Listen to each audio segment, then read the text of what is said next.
Hi all, welcome to அகில vlogs. இன்னைக்கு அகில விலாக்ஸ் சேனல் மூலிமா இன்னைக்கு என்ன நம்ம பார்க்க போறோம்னு பார்த்தீங்கன்னா, ஏற்கனவே நம்ம வந்து டிஎன்பிஎஸ்சியில் பொது தமிழ் பற்றி ஒரு 3 வீடியோ பார்த்துருப்பீங்க. இன்னைக்கு 4வது பகுதியாக இன்னைக்கு நம்ம அடுத்து அதோட தொடர்ந்து பகுதியாக நம்ம பார்க்க போகிறோம். நிலத்தினும் பெரிதே வானினும் உயர்ந்தென்று. இந்த குறுந்தொகை பாடல் தேவகுலத்தார். இந்த குறுந்தொகை நூலில் வந்து பார்த்தீங்கன்னா, பண்டை தமிழரின் இல்வாழ்க்கை, ஒழுக்கம், மகளிர் மாண்பு, அற உணர்வு இதை பத்திலாம் நம்ம அந்த குறுந்தொகை மூலியமா அறியலாம். திரைக்கடல் ஓடியும் திரவியம் தேடு ஔவையார். யாதும் ஊரே யாவரும் கேளிர் கனியன் பூங்குன்றனார். முன்னீர் வழக்கம், பொருள் வயிர் பிரிவு, இது ரெண்டும் வந்து தொல்காப்பியம். பொருள் வயிர் பிரிவு 2 வகைப்படும். அவை காலில் பிரிவு, களத்தில் பிரிவு. காலில் பிரிவு அப்படின்னா தரைவழி பிரிதல், களத்தில் பிரிவு அப்படின்னா நீர்வழி பிரிதல். பல்லாயிரம் ஆண்டுகளுக்கு முன்பு தமிழர் மேற்கே கிரீசு, ரோம், எகிப்து, கிழக்கே சீனா வரை கடல்வழி வாணிக தொடர்பு கொண்டிருந்தனர். தமிழர் கிரேக்கரையும் ரோமானியர்களையும் யவனர் என அழைத்தனர். களம் செய் கம்மியர் என ஒரு வகை தொழிலாளர் தமிழகத்தில் இருந்தனர். களம் செய் கம்மியர்களால் அக்காலத்தில் பெருங்கப்பல்கள் கட்டப்பட்டன. அப்பெரிய கப்பலின் நடுவில் மதிலோடு கூடிய மருதநில அரசனது கோட்டை உள்ளது. அக்கோட்டையின் தோற்றமானது நடுக்கடலில் செல்லும் கப்பலுக்கு உவமையாக புறநானூற்றில் கூறப்பட்டுள்ளது. ஆழி, ஆர்களி, முன்னீர், வாரணம், பறவை, பவ்வம், புணரி, இது வந்து எல்லா வார்த்தையும் வந்து கடல் அப்படின்னு சொல்லுவாங்க. கப்பல், தெப்பம், களம், திமில், கட்டுமரம், அம்பி, நாவாய், வங்கம், படகு, மிதவை, பரிசில், பக்ரி, பூனை, ஓடம், தோணி, இதெல்லாமே வந்து மரக்கலம். கடலில் செல்லும் பெரிய கப்பல் நாவாய் எனப்படும். நாவாய்களின் உச்சியில் கொடிகள் அசைந்து ஆடின என பட்டினப்பாலை கூறுகிறது. பெரிய கப்பலை வந்து நாவாய்ன்னு சொல்லுவாங்க. பெரிய நாவாய் வந்து பாய்மர கப்பல் அப்படின்னு சொல்லுவாங்க. பெரிய நாவாய்கள் பாய்மர கப்பல்கள் எனப்பட்டன. கரிகாலனின் முன்னோர் காற்றின் போக்கினை அறிந்து களம் செலுத்தினர் என்பதனை புறநானூற்று பாடல் கூறுகிறது. முசிறி சேர மன்னர்க்குரிய துறைமுகம். அங்குள்ள ஆற்றின் பெயர் சுள்ளி. யவனர்கள் பொன்னை சுமந்து வந்து அதற்கு ஈடாக மிளகை ஏற்றிச் சென்றனர்.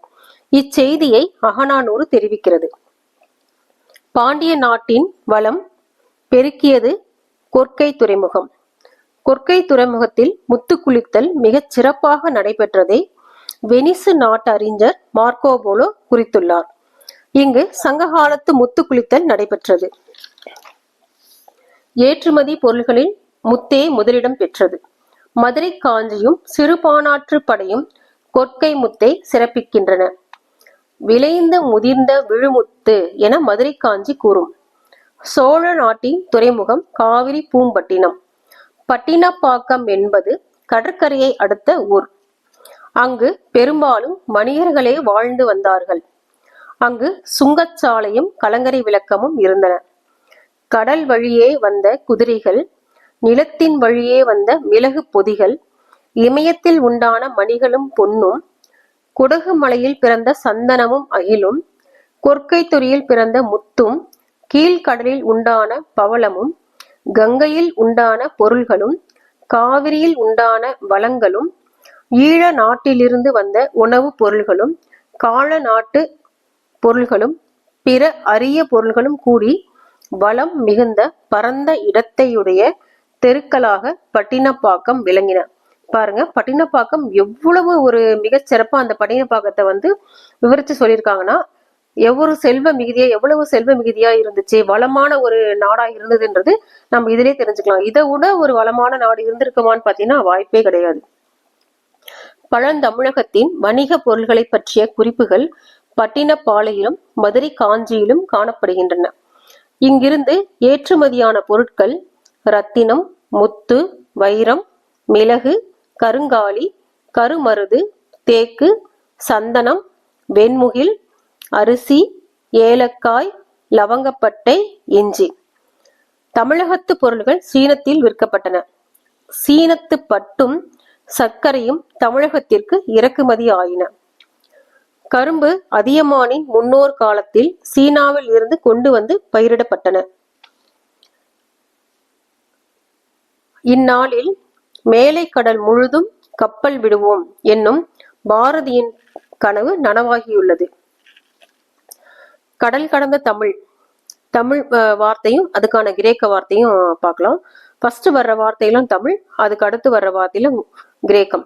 அரிசி கிரேக்கத்துல ஒரைசா, கருவூர் கரோரா, காவிரி கபிரில், குமரி கோமாரி, சோப்பட்டினம் சோபட்னா, தொண்டி திண்டில், மதுரை மதோரா, முசிறி முசிறில்.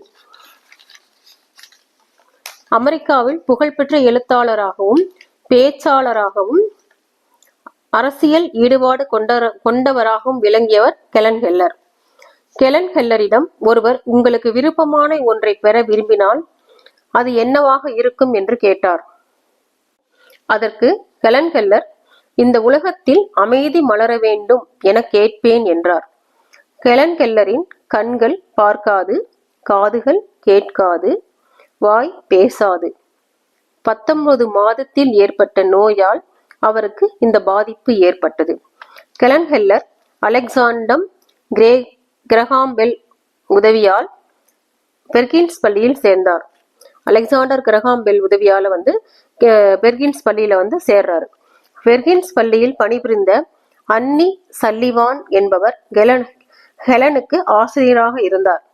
ஹெலன் கெல்லர் பாஸ்டனில் உள்ள ஷோரஸ்மான் காது கேளாதோருக்கான பள்ளியிலும் நியூயார்க்கில் உள்ள ரைட் ஹூமாசன் பள்ளியிலும் முறைப்படி பயின்றார்.